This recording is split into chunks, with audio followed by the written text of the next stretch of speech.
Push in নিয়ে আরো জানাতে দিনাজপুর থেকে যুক্ত হচ্ছেন সালাহউদ্দিন আহমেদ এবং নওগাঁ থেকে রাকিব রায়হান। শুরুতে চলে যাচ্ছে নওগাঁয়। রাকিব, আপনি তো এই মুহূর্তে নওগাঁয় রয়েছেন, সেখানে পুশিনের চেষ্টাকারীরা কি এখনো শূন্য রেখায় অবস্থান করছেন কিনা জানাবেন। এছাড়াও জানাবেন বিজিবি পরবর্তীতে কি পদক্ষেপ নেবে।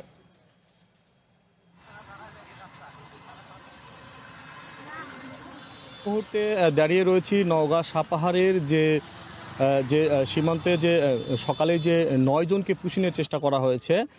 আমার পেছনেই ঠিক আপনি নিশ্চয়ই দেখতে পাচ্ছেন যে ৩ জন শিশু এবং ৩ জন নারী এবং ৩ জন পুরুষ, এই ৯ জনই কিন্তু এখন পর্যন্ত এই শূন্য রেখায় অবস্থান করছেন। আর আপনি যেটি বলছিলেন যে বিজিবির পক্ষ থেকে কেমন যেটি জানানো হয়েছে যে একটু পরে একটি আসলে বৈঠকের আহ্বান করা হয়েছে, বিএসএফের সাথে একটি আলোচনার একটি আহ্বান জানানো হয়েছে। তবে এখন পর্যন্ত আনুষ্ঠানিকভাবে কোনো পক্ষই কিন্তু তাদের পরিচয় থেকে শুরু করে অন্যান্য যে আইনি যে প্রক্রিয়া রয়েছে সেই বিষয়ে কিন্তু কোনো বিস্তারিত জানায়নি। আমরা এখানে আসার পর থেকেই দেখতে পাচ্ছি যে যেই ৯ জন এখানে রয়েছেন তারা প্রথমে তালগাছের দিকে ছিল, এরপরে কিন্তু ফাঁকা একটি মাঠে তারা অবস্থান করছেন। প্রচণ্ড গরম এবং এই রোদকে অপেক্ষা করেই কিন্তু তারা এখানে বসে রয়েছেন এবং তারা যেটি বলছেন আমরা দূর থেকেই শুনতে পাচ্ছিলাম যে আমাদেরকে আসলে ফিরিয়ে নেওয়া হোক কোনো দেশে।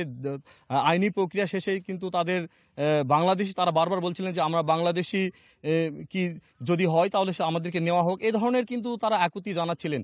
এবং এখানকার যারা স্থানীয় রয়েছেন বিজিবির পাশাপাশি তারা কিন্তু পাহারা দিচ্ছেন এবং স্থানীয়রা আমাদেরকে যেটি বলছেন যে তারা সতর্ক অবস্থানে রয়েছেন বিজিবির পাশাপাশি। এবং বিজিবির পক্ষ থেকে বলা হচ্ছে যে ভারতের কোনো অবৈধ অনুপ্রবেশকারীকে কিন্তু তারা বাংলাদেশে প্রবেশ করতে দিবে না। সঙ্গীতা, সেখানে আছেন রাকিব, ধন্যবাদ আপনাকে। এখন চলে যাচ্ছি দিনাজপুরে, সেখানে আছেন আমাদের আরেক সহকর্মী সালাহউদ্দিন আহমেদ। সালাহউদ্দিন, পুশিন সন্দেহে যাদের আটক করা হয়েছে তাদের নাগরিকত্ব নিশ্চিত হওয়া গিয়েছে কিনা জানাবেন। হ্যাঁ, যে বিষয়টি আপনি জানতে চাচ্ছিলেন, আমি কিন্তু কিছুক্ষণ আগেও সেই শঙ্করপুর ইউনিয়ন ৮ নম্বর ইউনিয়ন পরিষদ ভবনে যেখানে ৪ জন নারী পুরুষকে রাখা হয়েছিল, সেখান থেকে কিছুক্ষণ আগে ৪ জন নারী পুরুষকে কিন্তু বিজিবির লোকজন তাদের ক্যাম্পে নিয়ে গেছে। আমরা সেখান থেকে সকাল থেকে অবস্থান করছিলাম, আমরা তাদের পরিচয় জানার চেষ্টা করছিলাম, তাদের সঙ্গে কথা বলারও চেষ্টা করছিলাম। সমস্ত মিডিয়া কর্মী কিন্তু সেখানে সারাদিন ধরেই আমরা অপেক্ষা ছিলাম যে হয়তো তারা জানাবে তারা কোথাকার নাগরিক, কীভাবে তারা বাংলাদেশে আসলো, কোন পয়েন্ট দিয়ে বা আসলো, কারাই তাদেরকে সহযোগিতা করেছে কিনা এটি জানার চেষ্টা করেছিলাম। কিন্তু তারা যে কাগজপত্রগুলো ফটোকপি স্থানীয় মেম্বারের মাধ্যমে আমাদের কাছে পৌঁছেছে তাতে তারা দাবি করছে তারা নড়াইলের বাসিন্দা এবং তারা দীর্ঘদিন যাবৎ ভারতে ছিল, সেখানে তাদের বসবাস ছিল, এইটুকু তাদের যে দাবি।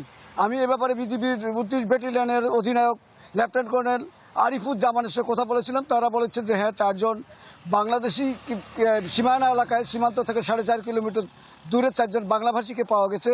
এদের মধ্যে একজন নারী এবং তার ছেলে, তার স্বামী এবং তার দেবর, এই ৪ জনের একটা গ্রুপকে তারা স্থানীয় মানুষ বনতাড়া এলাকার ডুয়াপাড়া এলাকার মধ্যে খুঁজে পেয়েছে এবং সেখানে তাদেরকে আটক করে আনসার সদস্যদের মাধ্যমে বিজিবির কাছে হস্তান্তর করেছে। কিন্তু তারা আসলে কোথাকার নাগরিক বা তারা যে কাগজপত্রগুলো দাবি করে পেশ করেছে সেগুলি কতটুকু সত্য, ফটোকপির সত্যতা আছে কিনা এটুকু কিন্তু যাচাই করা সম্ভব হয়নি বিজিবির পক্ষে। বিজিবির আমি অধিনায়কের কাছে আবার জানতে চেয়েছিলাম তাহলে এই ৪ জনের বিষয়ে তারা কী সিদ্ধান্ত নিচ্ছে। তারা বলছে যে তারা বিএসএফ সঙ্গে কথা বলে এই ৪ জনকে আবার ভারতে ফেরত পাঠানোর প্রক্রিয়া করবেন। আর বিকল্প যদি ভারত কোনোভাবেই তাদেরকে গ্রহণ না করে তাহলে আইন প্রয়োগ করে সংস্থার কাছে তাদেরকে অনুপ্রবেশের অভিযোগে হস্তান্তর করা হতে পারে।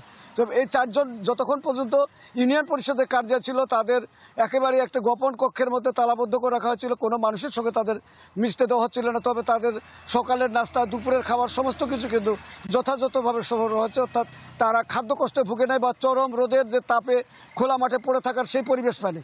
সেখানে ফ্যান ছিল এবং তারা সেখানে কিছুটা মানবিক পরিবেশও পেয়েছে।